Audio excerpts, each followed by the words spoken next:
Para os meus seguidores, amigos, irmãos, familiares, meu único desejo é que Deus os abençoe com paz, força, perseverança, sabedoria. Os tempos que nós estamos vivendo são difíceis. Muitos falam que o Brasil não tem jeito, mas quando eu olho para todas as nações, percebo que em todas elas as dificuldades são as mesmas. Embora para nós brasileiros não pareça assim, mas no cotidiano lá nós temos notícias tristes também. Por isso, que Deus os dê força e sabedoria.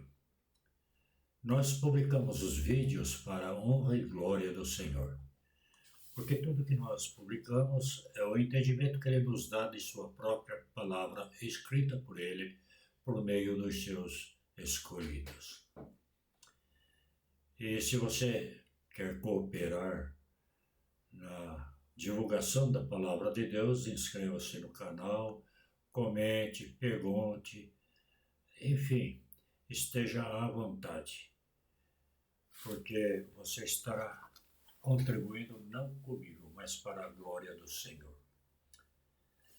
Hoje nós queremos falar sobre qual a diferença entre onde você passará a eternidade ou onde você viverá a eternidade. Tenho ouvido muitas coisas a respeito disso e ultimamente eu quero citar aqui João 1,12, que é o versículo que está se apoiando para aquilo que eu vou narrar. Está no Evangelho segundo João, capítulo 1, verso 12. Mas a todos quantos o receberam, deu-lhes o poder de serem feitos filhos de Deus, a saber, aos que creem no seu nome. Em uma certa rádio online, ela tem algumas emissoras espalhadas por São Paulo, Paraná, e tenho ouvido a citação deste versículo como um chamamento para que as pessoas se decidam por Cristo, aceitem Cristo, que o recebam, que nasçam de novo para ter a salvação.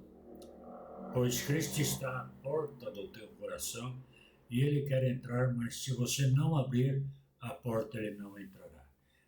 Quer dizer, isso limita o poder e toda a estrutura da palavra de Deus e todos os decretos, justiça e amor de Deus. Se pararmos somente nesse versículo, a ideia seria esta mesma. Porém, quando meditamos nele dentro de todo o texto e do contexto bíblico, temos outro entendimento, pois que salta da força humana como poder para a salvação, para a misericórdia, justiça e amor de Deus como único causador da salvação. Vamos contextualizar dentro do próprio texto, pelo menos com um versículo, com mais 2 versículos, João 11 a 13, melhor. Diz assim: veio para o que era de seus, e os seus não o receberam, mas todos quanto o receberam, deu-lhes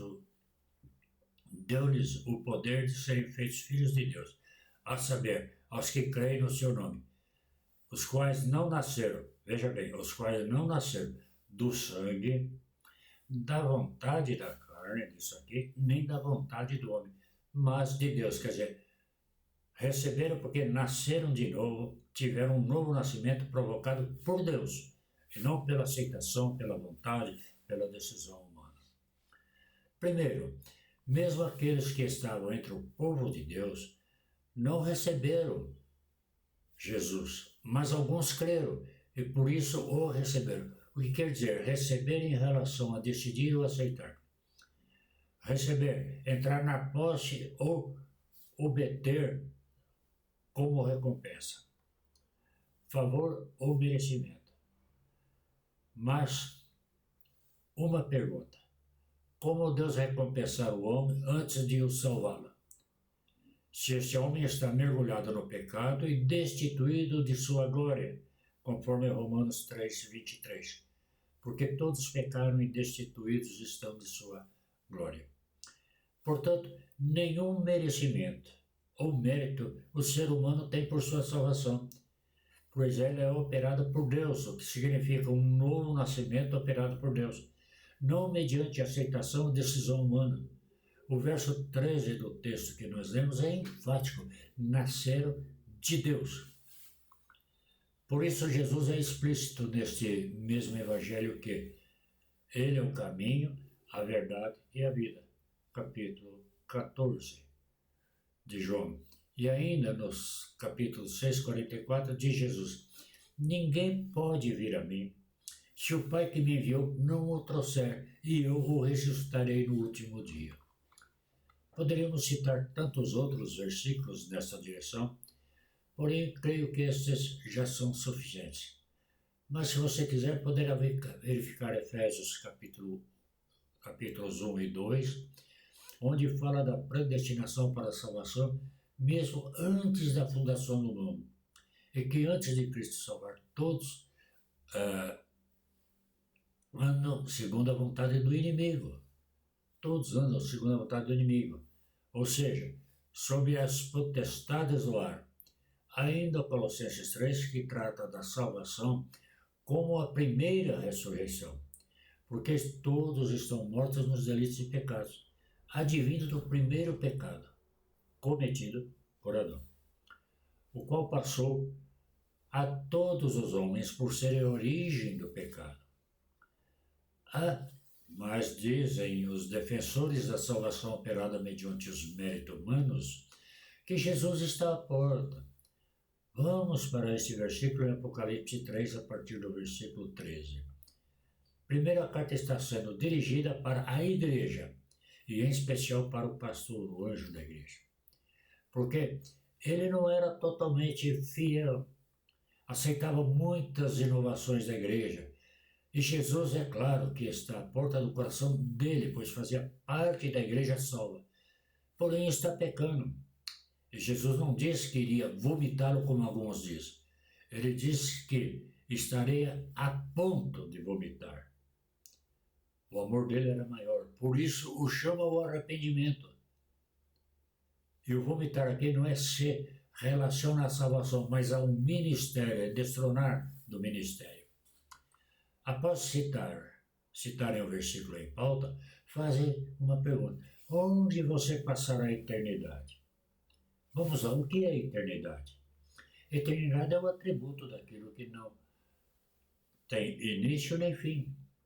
Assim a Bíblia descreve em relação à Trindade, quer dizer, o Deus Trino. Para Deus não existe passado e futuro, para Ele tudo é presente. Ele é onipresente, é onipotente e é onisciente. Portanto, para Ele, todas as coisas passadas, presentes e futuras estão no presente. Para o ser humano, a eternidade começa em seu nascimento virginal e continuará após a morte do corpo. Portanto, a pergunta onde você passará a eternidade não é cabível. Eu uso a forma correta: onde você viverá a eternidade. Portanto, temos de considerar agora a palavra morte.